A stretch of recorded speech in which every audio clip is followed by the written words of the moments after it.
কলকাতা সহ গোটা পশ্চিমবঙ্গ এমনকি ভারতবর্ষ উত্তাল। জি কর মেডিকেল কলেজে কর্তব্যরত তরুণী চিকিৎসক তার ডিউটি রুমের মধ্যে একটি সেমিনার রুমের ভেতরে যেভাবে ধর্ষিতা এবং খুন হয়েছে, এবং তারপরে এই ঘটনাটাকে সম্পূর্ণরূপে ধামাচাপা দেওয়ার জন্য কলেজ কর্তৃপক্ষ, পুলিশ প্রশাসন এবং সরকার যেভাবে উঠে পড়ে লেগেছে, তারপরে তদন্তের নাম করে আমরা দেখতে পাচ্ছি 17-18 দিন অতিক্রান্ত হওয়ার পরেও এখনো পর্যন্ত ন্যায় বিচার কিন্তু আসেনি। তার প্রতিবাদে যে বিরাট আন্দোলনের ঢেউ উঠেছে, মেডিকেল কলেজগুলো থেকে যে আন্দোলনের শুরু, আজকে সেটা শুধু আর মেডিকেল কলেজের মধ্যে সীমাবদ্ধ নয়। আজকে গোটা পশ্চিমবঙ্গের মানুষ এর প্রতিবাদে ফেটে পড়েছে। এই আন্দোলনের ঢেউ ভারতবর্ষের বিভিন্ন মেডিকেল কলেজ ছাড়িয়ে আজকে গোটা বিশ্বের বিভিন্ন শহরে প্রতিবাদে সামিল হচ্ছেন মানুষ।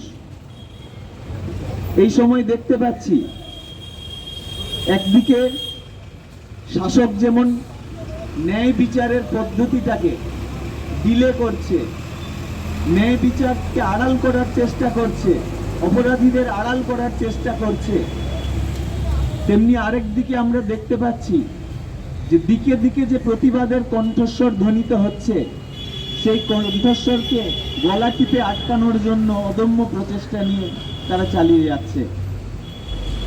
ইতিপূর্বে দেখেছিলেন যখন গত 14 তারিখ জি কর মেডিকেল কলেজে শাসক দলের আশ্রিত দুষ্কৃতীরা ব্যাপক ভাঙচুর চালায়, তার প্রতিবাদে 16 তারিখ আমাদের ছাত্র সংগঠন এআইডিএসও গোটা পশ্চিমবঙ্গে ছাত্র ধর্মঘট ডাকে।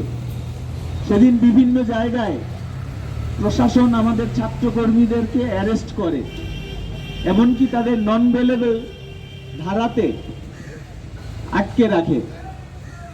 যখন জি কর মেডিকেল কলেজের ঘটনা তদন্ত করার ক্ষেত্রে তাদের ভূমিকা হচ্ছে কি করে অপরাধীদের আড়াল করা যায়, যখন আমরা দেখছি এই পুলিশ সেদিন রাতের বেলা যখন দুষ্কৃতীরা আক্রমণ করতে আসলো, তারা হাত গুটিয়ে চুপচাপ থেকে, অ্যাক্টিভলি প্যাসিভ থেকে এই দুষ্কৃতীদের অ্যালাউ করে দিল ক্যাম্পাসে ঢুকে তছনছ চালাতে।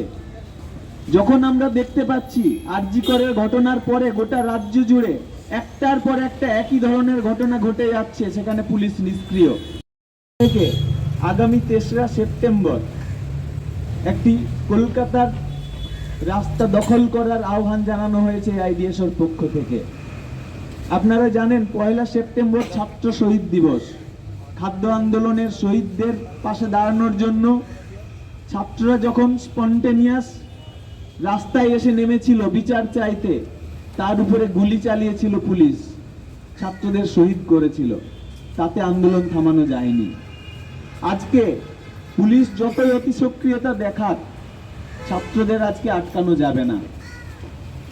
গোটা পশ্চিমবঙ্গে যখন কার্লাইল সার্কুলারের মতো করে সার্কুলার জারি করে আন্দোলন থামানোর প্রচেষ্টা চলছে, আমরা দেখতে পাচ্ছি সেই সার্কুলার অগ্রাহ্য করে গোটা রাজ্যের ছাত্রছাত্রীরা পথে নামছে, শিক্ষকরা পথে নামছেন, ছাত্রদের পাশে দাঁড়াচ্ছেন। আমরা জানি আগামী 3রা সেপ্টেম্বর এআইডিএসওর ডাকে কলকাতার রাজপথ দখল করার যে কর্মসূচি, সেটাও প্রশাসন আটকাতে পারবে না। আমরা জানি ধর্ষক নিজে থেকে তৈরি হয় না, এই সমাজ ধর্ষক তৈরি করে। সাধারণ মানুষ পথে নেমেছে, তারা প্রতিবাদ করছে। এই সংবাদ সম্মেলনে আজকে আমাদের মধ্যে এখানে উপস্থিত আছেন এআইডিএসও পশ্চিমবঙ্গ রাজ্য কমিটির সম্পাদক কমরেড বিশ্বজিৎ রায়, উপস্থিত আছেন এআইডিএসও পশ্চিমবঙ্গ রাজ্য কমিটির সম্পাদক মণ্ডলীর সদস্য কমরেড পিন্টু দাস, কমরেড গৌরাঙ্গ খুটুয়া, উপস্থিত আছেন কমরেড অভিষেক দেবনাথ, উপস্থিত আছেন এআইডিএসও পশ্চিমবঙ্গ রাজ্য কমিটির সম্পাদক মণ্ডলীর সদস্য এবং জি কর মেডিকেল কলেজের প্রাক্তনী কমরেড শামস মুসাফির এবং কমরেড মিজানুর রহমান। আমরা যে পরিস্থিতিতে আজকে এই সংবাদ সম্মেলন আহ্বান করেছি, আপনারা জানেন যে রাজ্যবাসী আজকে একটা বিশেষ পরিস্থিতিতে তারা রাস্তায়।